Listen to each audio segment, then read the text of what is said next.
Hey everyone, it's Anthony Onesto, and we are live New York HR, or as my friend Steve says New York New HR. Steve, York say hello HR, those little town blues. there. Well, we had a little change of schedule. The beauty about being a New Yorker is that when something comes up, you immediately react, you figure it out, and you keep moving. That's what we call New York grit. And so we Yeah, have a new take guest no star. prisoners. What's that? Say it. I missed you there, Steve. We have a new guest this week. Steve evidently can't hear us. I can hear Bret you now. I can always hear you. Feig is the Vice President of Talent Acquisition at IPG Mediabrands. Really excited to have you on the show today, Bret. Hey guys, thanks for having me. Thanks, Steve. You're very welcome. And I tell you, post bachelor party in New Orleans, you're looking pretty awake for having red-eyed it back from down south, right? Yeah, this is all just an act. I'm seriously just crying on the inside at the moment. Crying on the inside. For crying on the inside is what a lot of people in New York in HR do these days, right? Yeah, absolutely every day. Big thing. Well, anyway, Bret comes to us from IPG Mediabrands. Bret, let me a little introduction, and thanks again, by the way. It was a very hey, we need somebody. Our guest here today, Claude Silver, unfortunately couldn't make it. The Chief Heart Officer of VaynerMedia, but we're excited. She's going to be on our next show next month. So not a problem. We were able to shift and find an awesome guest in Bret. So what we first like to do is talk about you, Bret. We are a New York HR show. From my understanding, you're born and raised in New York. Why don't you tell us a little bit about you? Tell us about where you came from, where you were born, all that good stuff. Yeah, absolutely. And you're actually correct. I was born and raised in Long Island. Long Island. Long Island. Lawnguyland. Long Island. Not quite the Where's five that? towns. Not quite the five towns like you, Steve, but just on the other side of it in Plainview. So not too far away. Plainview and the five towns. That's like a big extended family. Let's be honest, there, Bret. Yeah, yeah. So tell me, so educate me a little bit, because that I never go out that way too much. It's too far for me. Where is like a part of Is it all the way out on Long Island? Is it in the middle? Like, tell me a little bit about where you grew up. Yeah, so you're talking about 40 to 45-minute drive from Manhattan. 30 if you have a real heavy foot, but it's possible. We've done it a few times. Oh, yeah. And it's kind of centralized Nassau County, kind of right on the border of where Nassau meets Suffolk. I think the line is actually in Farmingdale, which is sort of the next town over. It's about a mile and a half or so from it, depending on which direction you go. And, Nassau County, one of the most fiscally responsible counties in the United States. Right? Is that true? No, not in the least. It's one of the most screwed up counties. And Plainview, by the way, is one of the richest areas on Long Island. Yeah, I think Great Neck holds a candle to that. Oh my God! Of course. Yeah. Great Neck, the five towns, of course, certain other places. We know that. That's what gave you. Your impetus to go into this. Folks that aren't familiar with Long Island on our video cast here, what is it? Is it just houses? Is it apartments? Like, when you think New York City, you think these huge skyscrapers. What is it like in Long Island? And what do you do? Like, when you were a kid? In one word, Anthony, it's suburbia, USA. I think that sums it up. Yep.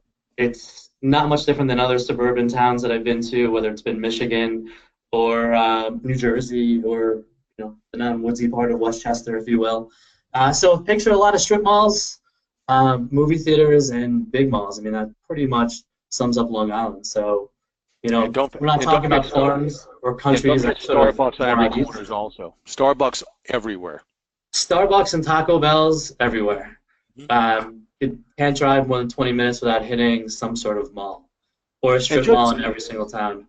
And Anthony, when I was born, this was back, Long Island was predominantly potato farms. Yeah. It wasn't even sod farms; it was potato farms. So it's progressed quite a bit, yeah. Oh, just like Staten Island. Did we learn something today? Finally. Fantastic. No, absolutely. And those that aren't from the area, I mean, most people who come into the city, the Bridge and Tunnel crew, are either coming from Long Island, New Jersey, or Westchester. I think are sort of the three predominant areas that feed into the talent pool from New York City. Now, do you cut through there to get to the beaches, the Montauks, and those areas, or is it? So yes, beach options in the city are a bit limiting. You have Long Beach, a quick Long Island Railroad trip away for those that want to. If you're feeling a little bit more, willing to explore, you take a train down to Coney Island or to the beaches in Far Rockaway. Isn't a terrible trip, or what? Some of the Brooklyn beaches, I'm guessing. Yeah. What beach? Cool. Brett, what beach are you missing?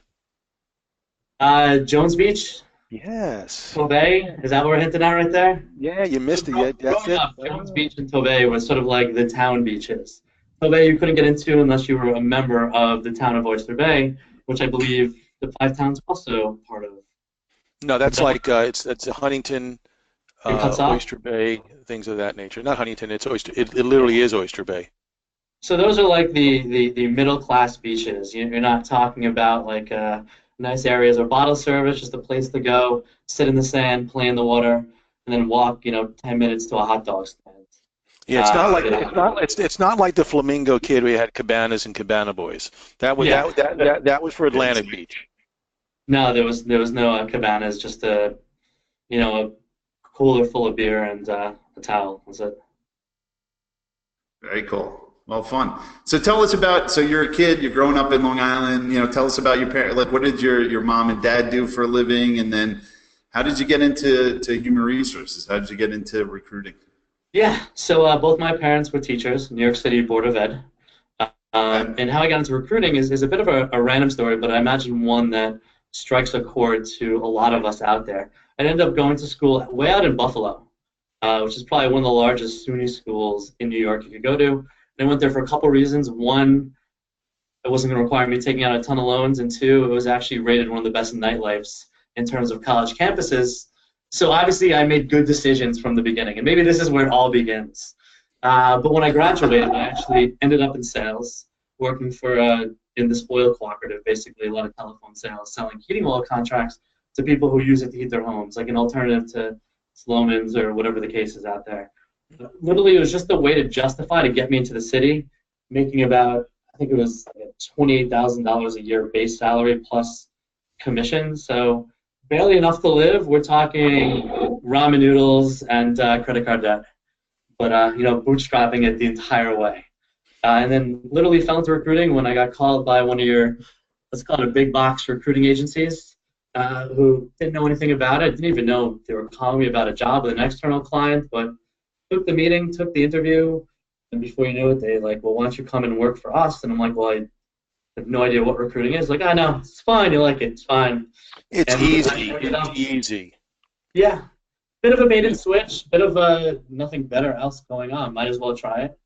Sure. And that's sort of how I ended up in the agency side, where I stayed for many years until one of my clients decided it was better to hire me than keep paying the fees that my company was charging, and then I transitioned over to the corporate side of the business. Cool. Now, would you start recruiting when you first started out? What positions were you recruiting for? Yeah. So it was finance and accounting, specifically within a corporate sector. You're talking about controllers, financial analysts, CFOs, down to your like staff accountants and your like APAR billing clerks. So that's what it was. And it was focusing only on clients in Manhattan. And the way it worked, I was only allowed to work clients that were named A through L from Midtown to the Upper East Side, and then no further west than Fifth Avenue. So they literally segmented the city to, I guess, give out territories. Yeah. So how were you finding these people back in those days? How were you sourcing them? So back in those days, I mean, there was an internal database, and it was kind of just the start of like Career Builder Monster. LinkedIn was around, but no one was using it. This was like the very beginning. And this company blocked all access to social media. So you couldn't get on Facebook unless you had like a proxy, backdoor way to skirt their systems. But literally it was blocked. They wanted you on the phone, making calls, metrics, and whiteboards. as far as the actual stage. 70 calls a day? How many calls a day? Everything was on a giant whiteboard. I imagine that rings true to everyone. How many calls? How many did you connect with? How many new business calls? How many candidates did you send down? How many got interviews? Interviews to seconds, seconds to offers, offers to placements. Every day there was the stack rated. Everyone was just stack rated against each other. So it's funny. I started my career at Robert Half. So I would say probably a decade before you, I was finding those folks. So same situation, absolutely. CFOs, controllers, accounting managers. Yeah. You know, well, I was at Michael Page, so it was basically Robert Half's biggest competitor, or at least I tried to be. Yeah. So how's this one, Bret? If you knowing what you know now, if you knew that then, how would you have approached, recruiting, sourcing, your pitch? Knowing what I know now about recruiting or about technology and the whole ecosystem. The whole thing, the whole ecosystem. What would you do differently? Invest heavily in LinkedIn pre-IPO. One. Of course. It's interesting though because with all this talk, and maybe this will feed into future conversations, with all this talk about technology, AI, and all these tools, every once in a while I'm reminded that sort of the core functionality of recruiting, hiring, or sourcing hasn't really changed in 30 years. There's a lot of programs that sort of aid into it. So to answer, what would I have done differently? I don't know if I would have done anything differently. I think I would have maybe chosen the first company I worked for a little bit more carefully, and maybe gotten ahead of some of the technology that we're seeing right now, and probably started on the client side, which I think is more enjoyable given what I do. But other than that, I don't think a ton has changed, to be honest with you.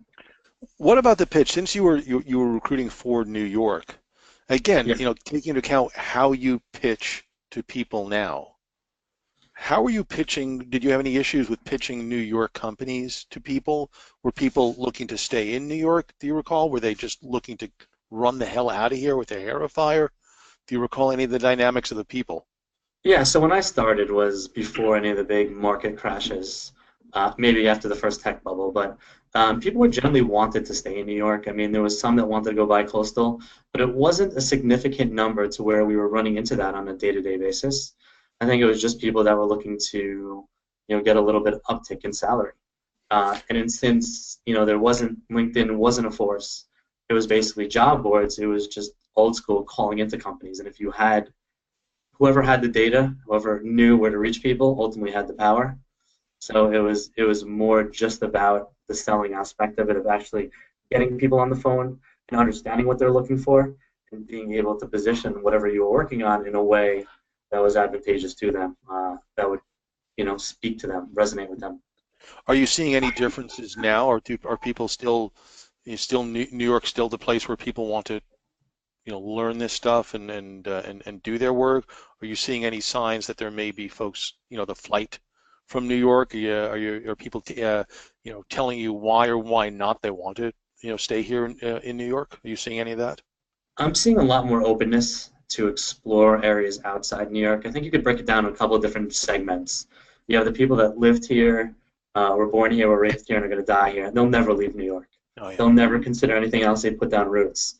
And then you have people who maybe previously weren't open to moving, but now are open to exploring bi-coastal. So I'm hearing more in LA, San Fran, San Diego as kind of the main markets.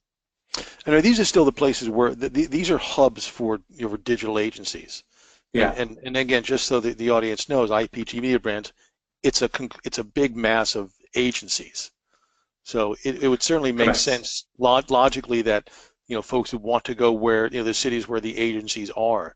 So the cities that you mentioned, are those still big in your world, or are you seeing other areas of the country, other cities starting to crawl pop up a little bit? Yeah. Yeah. So we're seeing, as in terms of new markets, Dallas has been popping up lately, as well as Austin, at least from an advertising marketing standpoint. We've always seen some activity in Miami, but now Miami has been sort of the nexus to Latin America. So we're seeing more sort of diversity advertising agencies trying to hit in that multicultural area pop up there. And those other markets that I mentioned are basically it. you don't hear a lot that are popping up in sort of the Midwest, at least from an advertising, media, digital perspective, though I'm sure there's, plenty of manufacturing companies out there. So what does IPG do? Like, so Steve talked about being a digital agency. If I read here on your LinkedIn, it's IPG Mediabrands is a new world agency group designed with dynamic marketing at its core. So and I I'll will say, simplify and I mean this with all sincerity, what does What that the mean? hell does that? That That's a New Yorker is speaking. PR at its best. So to simplify the world of advertising, for anyone who's not familiar, there are basically 3 or 4 companies that control the entire thing, huge holding companies. IPG is one of them, Interpublic Group, WPP, Omnicom, Dentsu Havas. That's so that the list tails off. Don't forget IPG, Publicis. about 100 plus companies globally. And what IPG did is they took all their media and digital components and put them under this other sub-holding company called Mediabrands. It's similar to WPP's Group M, Omnicom has OMG, and so on and so forth. So it basically is represented by 2 main companies, Universal McCann, part of the McCann Erickson World Group, as well as Initiative Media, and then about 8 or 12 specialty business units that fall under it, which are core digital niche companies. Hadrian, which does programmatic, Reprise, which is search engine marketing and search engine optimization, Ansible, which handles mobile, Society, which is social, so on and so forth. So think of it as, about 8 to 12 different companies all in the same building, all laddering up to Interpublic Group, and it was put together to allow for centralization. So when we're servicing big clients like the Coca-Colas, BMWs, Ubers, Fitbits of the world, we can actually put together a team that represents sort of the best of each vertical that we're handling marketing from. Rather than trying to be one shop does it all, we have those capabilities that could be seamlessly put together and kind of white labeled as one group being led by either UM or Initiative. So that's simplification, sort of. So go deeper, because let's say you're talking to your grandma and she's like, Brett, what do you do? Not you specifically, but what you're buying media on all these platforms for clients. Is that it? And media is advertising. Absolutely. So let's think of it really simple. You're a company and you own a product, whatever it is. You've gone out there and you've hired a creative agency. You got these cool commercials, these cool digital banners, and you're like, now where do I put them? Where do they go out? How do we measure them? And how do we know that we're actually getting conversion? Are people buying our products and services? So that's basically what the companies do. Where it's strategy, media buying, and planning. Same with Initiative. It's about, now that we have this, where does it go on? Does it go on TV, radio? Is it online? Are they banner ads? Are we targeting specific sites? Is everything being wrapped in social media? And how are we measuring it? So that's where we come in. So from a media buying, planning, and strategy standpoint, and you could put that all under a banner called communications or comms design, if you will. So that's what it's about. You want to know that if you're spending $500 million on media, that you understand that you're getting an ROI from it. Your money isn't just being wasted out there, and then there's a way to measure it, and that's kind of where we come together. So it's in strategy and communications planning. So, Brett, in terms of measurement, do you have your own internal measurement team, or do you? Huge, yeah. So you don't tap into companies like a ComScore. It's purely on the agency. It's a market research for agencies, correct? Well, so let me qualify that, because that's not a vanilla or chocolate sort of argument. It's not an if or that. So we have huge analytics teams within all of our agencies, within Mediabrands as a whole, specifically in Universal McCann, specifically within Initiative, teams of 40 to 60 people at each company. Absolutely massive. It's called decision science. It's called analytics, insights. Now they will pull data from all the different data suppliers. Okay. But it's their job to put together the project on how we're going to measure it. Where's this data coming from? How are we going to make sure it's accurate? And then actually run those projects. So sometimes we're getting first-party data, which is from our clients directly, from their CRM. Sometimes it's coming from wherever their ads are running. So if it's on TV, it might be measured through ComScore. If it's online, there could be several different other companies, including Google Analytics, that's kind of drawing some of that measurements in it. But now we need people who are actually going to build the models and understand what does that mean, and how can we be predictive using it. So that brings to mind what a New York HR perspective. So because I know you and I had beers in your beer garden with you. Recruiting recruiting data scientists to take care of, satisfy the needs of the company. What's that like these days? So I'm assuming then that a good bulk of the data science teams are in New York. Yeah. And so you have to, and these people are in demand all over the world. Yeah. How do you get them to come? How do you identify them? How do you get them to come to New York? How do you get them to come to work for your company amidst a sea of competing offers, which I suspect there's a sea of competing offers? What's so special? Yeah. And you're right, Steve. I think when it comes to insights and analytics, it is probably one of the most difficult things to recruit for, maybe outside technology, maybe your developers, whatever the case is. And when we have teams of people that are solely focused on those attributes, and I don't think we have a secret sauce. I think it's continuously engaging, continuously understanding what they want to do, and what we can offer them here, because depending on where they work, here they have the opportunity to work with some major brands. I mean, some really big names from Amazon to Uber and Coke and Johnson & Johnson. The opportunity to do some really cool projects from beginning to end to actually see the outcome of their work. So it's not project-based. Mm-hmm. Combine that with the advertising world having a really good work-life balance. It just depends on what they're looking for. In terms of finding them, it's going to our competitors. It's figuring out where they're speaking at conferences and really engaging early stage, because sometimes the maturation process, especially in hard-to-fill roles, could be 6 months to a year from developing relationships to a point where someone is ready to make a move. Obviously, at a more junior level, we have solutions where we're talking about someone who has 0 to 4 years of experience. But if we're talking about like your executive vice presidents, I mean, I have SVP roles right now where I'm literally speaking to people who I engaged last year on a role that ended up never getting hired on our part, but we've sort of kept the relationship alive just via reaching out and communication. So this way we have people that we can chat to.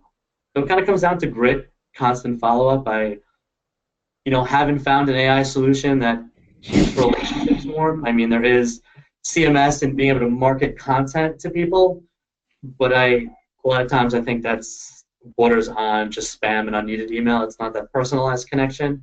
The only way we found to do it is to actually have a personalized connection. Actually reach out and engage and have quick conversations that are not form-fed emails or robots or droids. So you're making Steve's heart warm right now. No, you're not. Brett knows. Brett and I talk about this. No AI. So, I like AI, Anthony. Yeah. Pork chops, yo. But I think advising one. I think the thing that to me that what's always interesting is how you manage to balance the personal engagement with people, and again taking all the stuff that's in and about recruiting in New York, how you balance the personalized engagement with the need for when a position opens, it's like I want this position filled yesterday, and yet we all, the three of us, know that oftentimes, many times, the relationship takes that long to develop.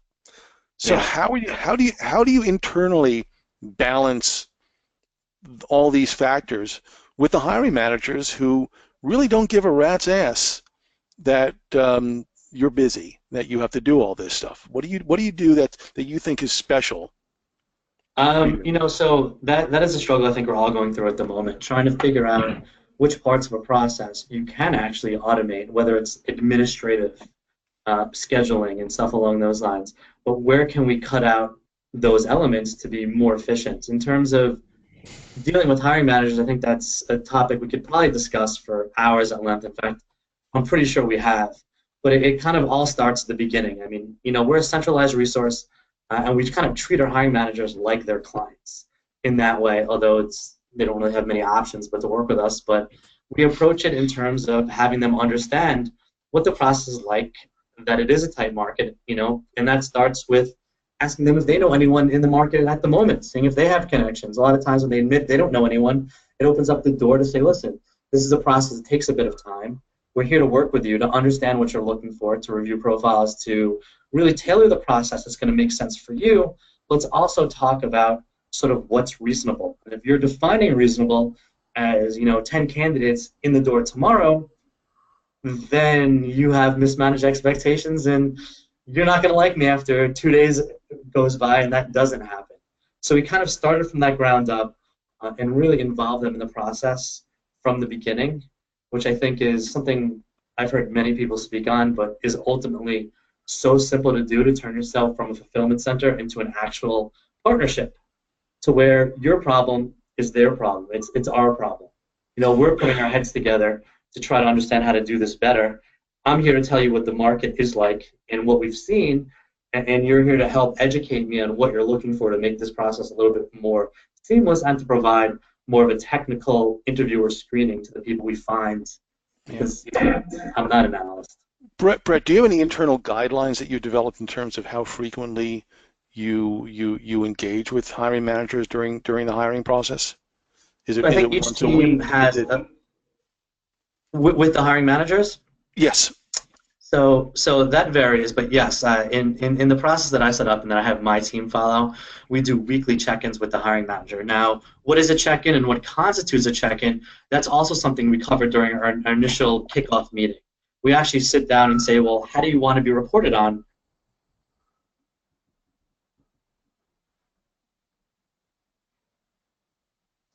I'm here.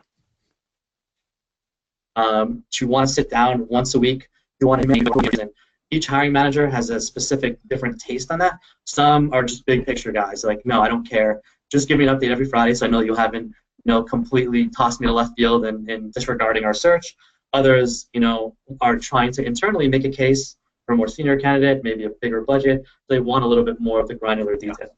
But ultimately, that's what we do. And I think once a week check-in, at least is saying, hey, listen, I am busy, and so are you, but you're important, and we haven't forgotten about you.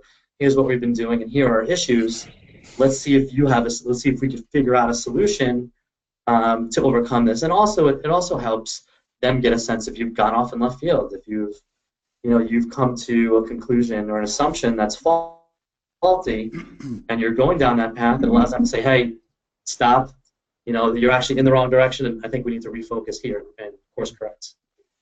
So you're going after these profiles, right? These data scientists who are just completely in demand, like more so than I've seen in the technology sector. It's insane. New York actually being one of the biggest hubs other than the Valley. I would arguably say maybe even bigger than the Valley. Toronto, another area that's seeing huge AI talent or at least focus. What are you doing differently, right? So what, other than sort of the operational stuff that Steve was just talking about and getting closer to people and actually talking and building relationships with, like, are there anything from a program perspective that you're doing at IPG? Because, I was at Razorfish doing very similar things. We were recruiting data scientists and technologists, and we were a creative agency going up against Apple and this company and Google. And fundamentally, we were just coming in, as the secondary competitor to these folks that are offering stock options. And then you had the startups that were offering this, here's some purpose and here's a bunch of stock options, which of course we all know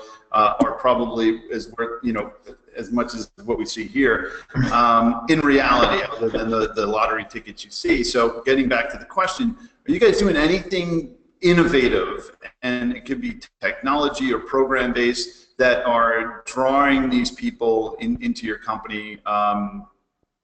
So from a recruiting perspective. So there's a couple things we've done that we think have helped. I don't know if they're innovative or just, I'm sure we weren't first to market on any of these ideas. So one of the biggest things we're having issues with is pulling in people from 0 to 4 years. Even more than more senior level candidates, we have just a high volume need to bring in people that are right out of school with 2 years of experience. And what we did is we created a variety of different programs to help do that, all of which culminate in what we call a bit of a round-robin hiring process, where someone comes in, they meet with 2 or 3 decision makers, and a decision is made that day on whether we're going to hire them. Because one thing we can control is speed of hire. And one of the things that we'd lose out to are companies like Facebook or LinkedIn that are offering like you said, Anthony, stock options and let's call them exotic benefits. And clearly, we're not offering at this point. So we've got the process down from where it was 2 or 3 weeks at a clip to where we bring them in. We have someone that's going to assess them technically, someone that's going to assess them from a team standpoint, and we make a decision. And from there, we've literally hired, more than 100 people across analytics and other areas at the 0 to 4 year of experience, which is typically one of our heaviest bulks within the past 2 or 3 months, which has been huge compared to where we were last year, where it was a fraction of that. So, do you get a sense? Do you get a sense that these folks are going to stay? I mean, there's not enough data. There's not. You don't have a performance cycle yet. But do you do things like that from an analytical standpoint? Is absolutely, look at your hire, track it against performance, and then see which strategies were more efficacious than others?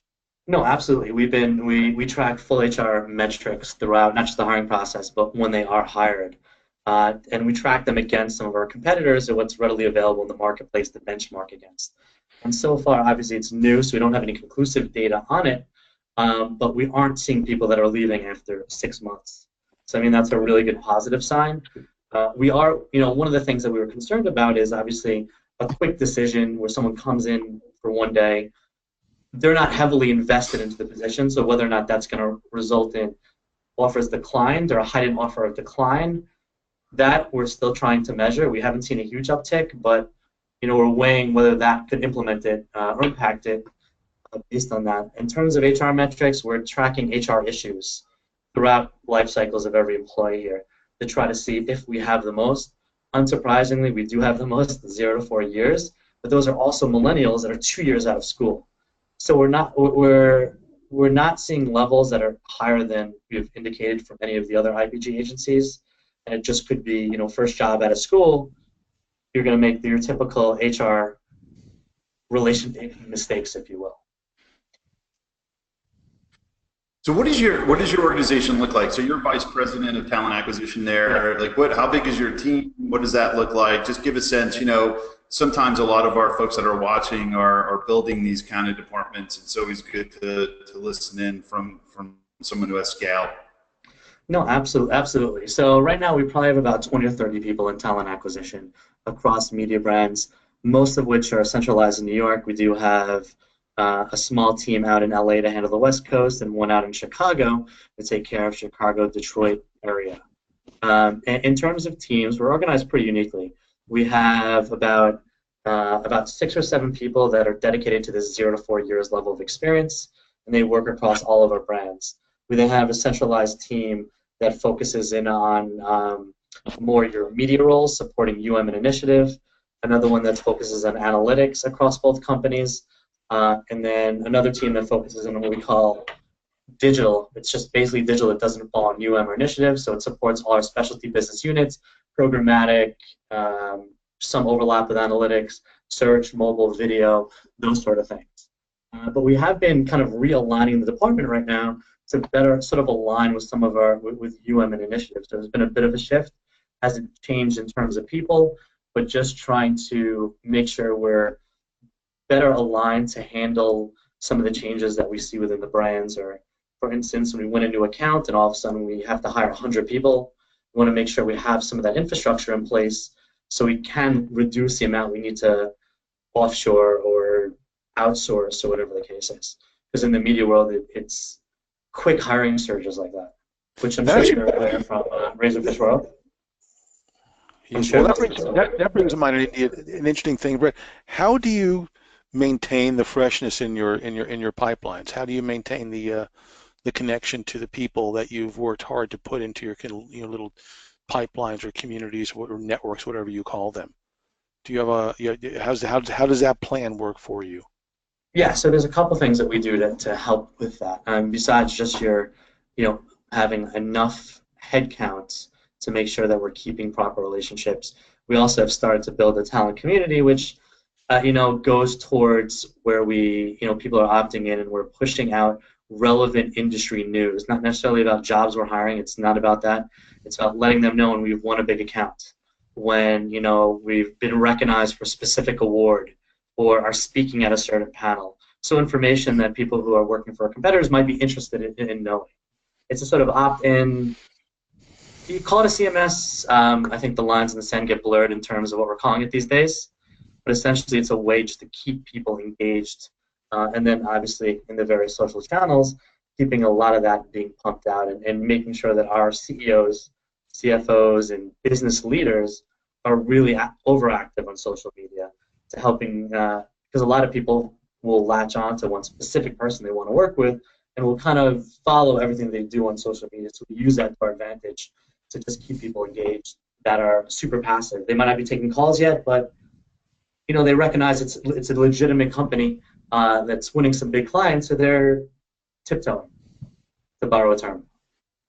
So let me ask a question. So being New York based, recruiting primarily in New York, if you were to say top 2 or 3 things about recruiting in New York that's different than anywhere else in the world, what would they be? And that could be positive, negative, challenges. Is it easier because there's more people? The subway system, there you go, Steve.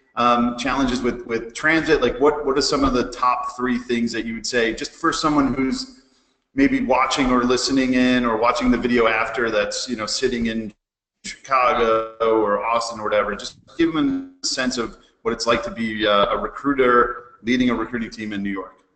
Yeah, absolutely. So there's a number of different challenges, and I've recruited across all different markets, so I think I have a pretty good understanding of it. So New York tends to be a lot more fast-paced. You have a lot more candidates, so you're not dealing with sort of a limited pool.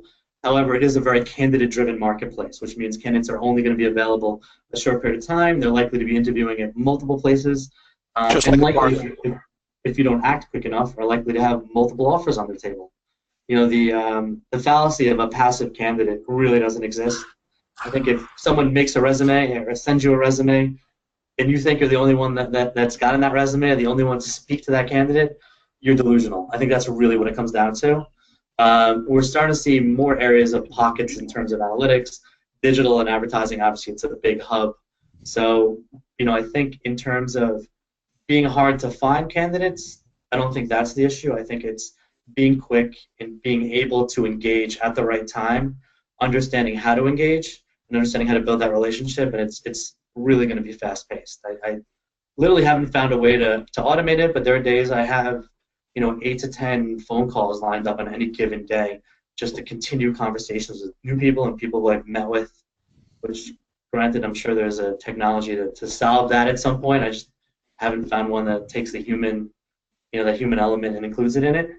In terms of different market segments, I think that New York has some advantages. I think when you go out to LA, tech and analytics become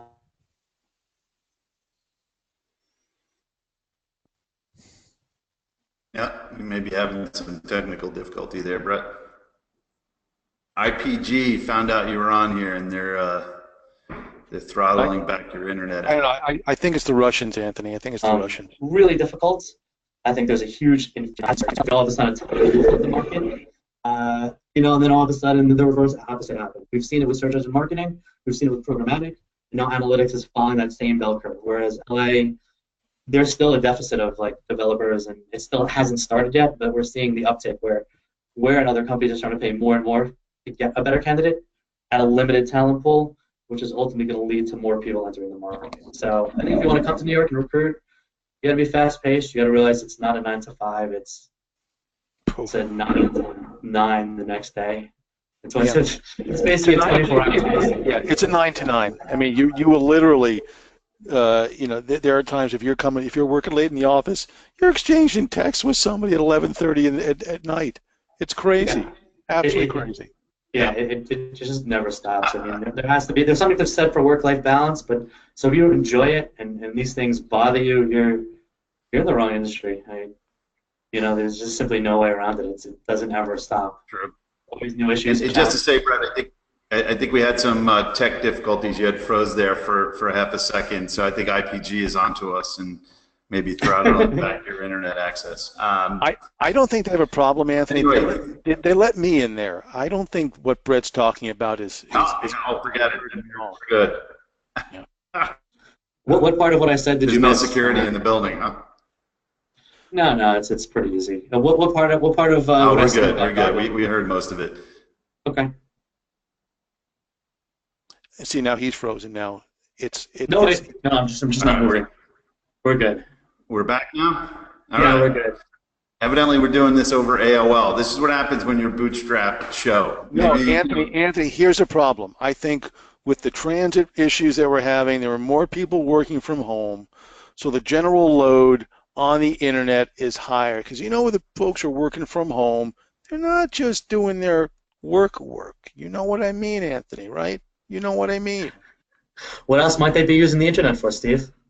I have no idea what you're talking about, but anyway. Who knows? So we're going to get past the technical challenges and what we like to call New York grit. So this is, we're almost done. We're almost about a quarter to the hour, but New York grit, Bret, is essentially stories about failing. There's this popularity. Steve, can you imagine when we were kids, like failing, and admitting that you failed when we were kids? I mean, you'd probably get beat up in the playground, right? Like on the streets of Staten Island, you're not admitting you're failing at all. But now it's very for me it was the mean streets of the shul. It was very different, very, very different. So, but now it's popular, and it's a good thing. Failing, we learn from these things. So Bret, anything you want to share? Anything you've wisdom of failures, and you want to share with folks that are watching the podcast? Anything and we'll call it New York grit because you failed but kept moving forward. So anything around that? Yeah. No, I think I think life is about failing, figuring out why you fail, and then moving on from it. I think if you're not failing, you're not trying hard enough.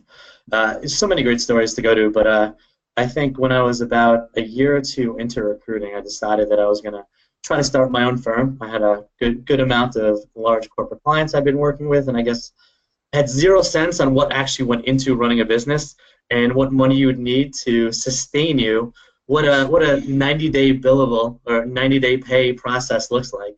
So I had a couple clients decide I was just going to find a quick applicant tracking system, work out of my apartment, and in my mind the money was going to roll in. I was going to worry about hiring, and I had it mapped out 6 months in advance, but no thought in terms of what I would do when you made a placement but the company doesn't pay up for 3 months, or how you'd actually sustain yourself. So I think it went as far as 3 hires, which is pretty decent, right off the bat, but then realizing that I probably needed 250K in the bank to sustain until you actually have a pipeline of money coming in, and that a nice pipeline of accounts receivables really doesn't keep a business running. So that was about a 6-month exciting roller coaster ride until I came around and a client wanted to hire me directly, and that's sort of when I decided it was probably better off to admit that I jumped in a little bit too quickly, having been out of school for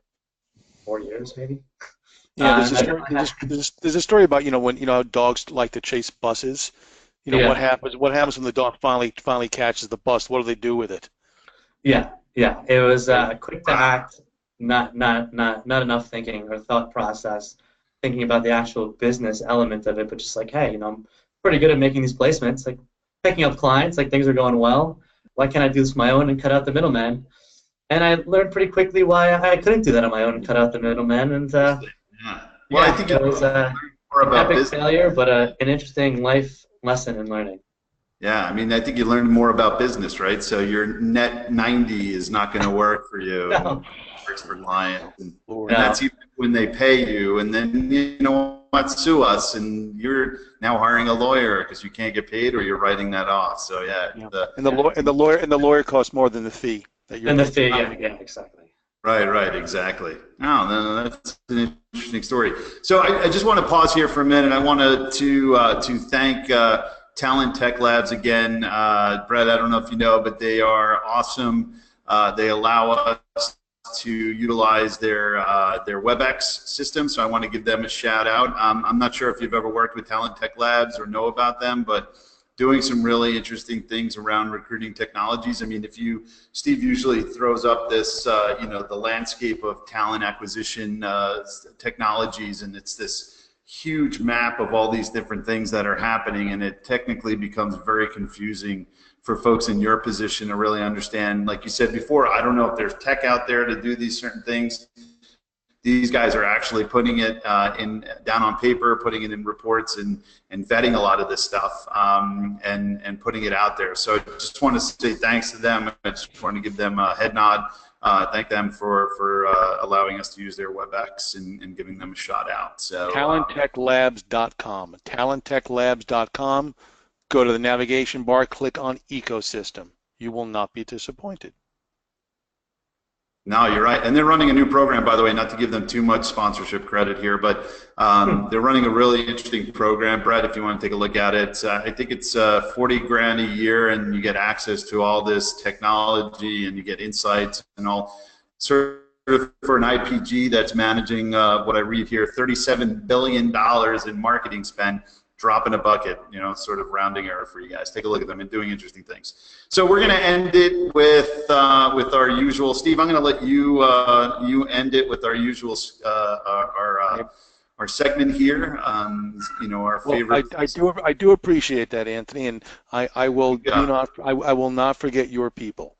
But my people, when my people come to town, they want to know what is the best New York bagel. So, Brett, you know, when your friends come to town. When you say hold on. When you say your people, are these bald men in their 50s? Not all, Ben. What are you talking about, Anthony? I don't know what you're talking about. You said your people. I wasn't sure. Just explain who your people are. My people, my friends in TA from out of town, when they come in from town, the first thing they ask is, "Hey, Steve, what's your favorite New York bagel?" Brett, you grew up on Long Island. You know, the bagel was created on Long Island, practically. Is that true? No. Town Bagel Boss. No, it definitely wasn't created there. But they have some really good, really solid bagels in Long Island that don't require toasting. They're just fresh out of the oven, hot, and they literally will throw out all available inventory after like 5 hours and make new ones. Like they won't sell a cold end-of-day bagel.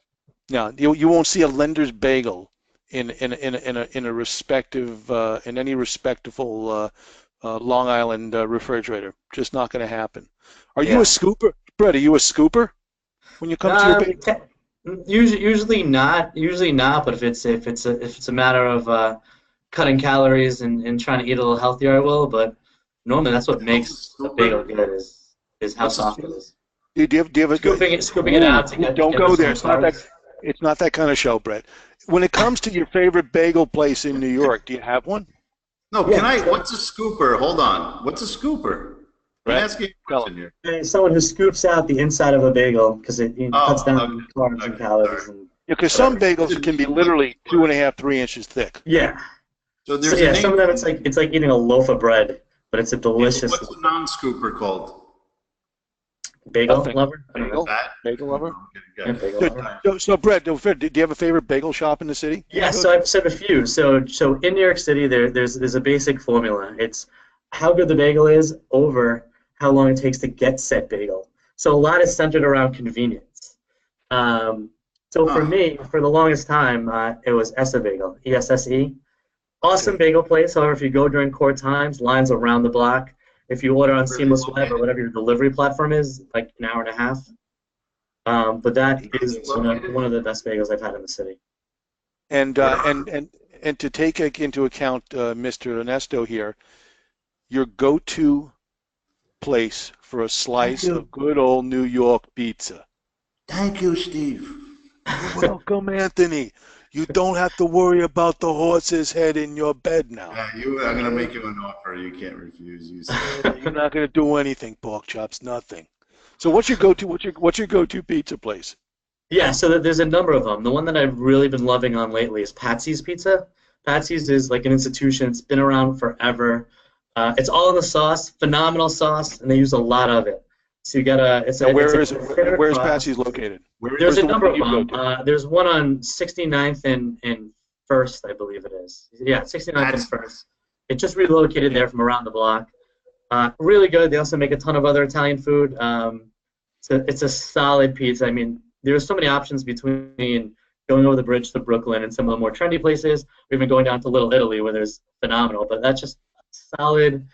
Get up high from it. It's not going to break the bank, and it's really good. But then again, I will also vacillate and go for those like.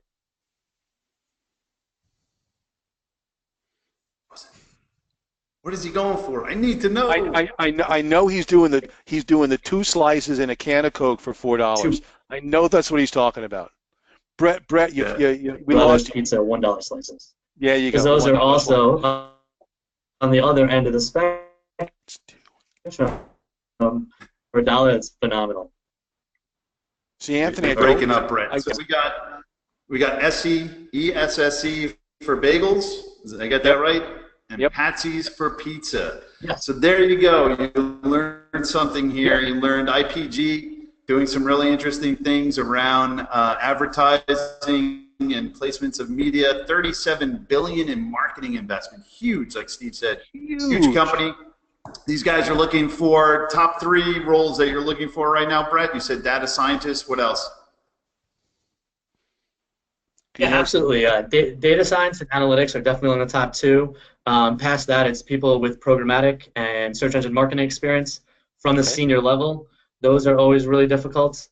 And then the next thing is strategy, the last thing. Strategy being thought of as very early stage, qualitative and quantitative research into almost cultural anthropology, finding that the who, the what, and the where of your audience, and being able to customize a message surrounding that. It's something advertising agencies have had for decades, but media agencies are really now starting to follow suit into that. Excellent. Well, very cool. Check out Bret, everyone. Check out IPG.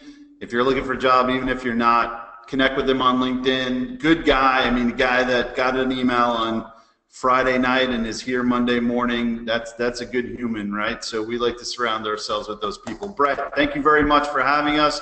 Thank you very much for tolerating Steve. I know it's difficult, but we appreciate it. This is New York HR. We're out. Steve, any last words? No, we're out. That's what I thought. Bye. Take care, guys. I'll see you next month. Thanks, Bret. Take care. And the recording has ended.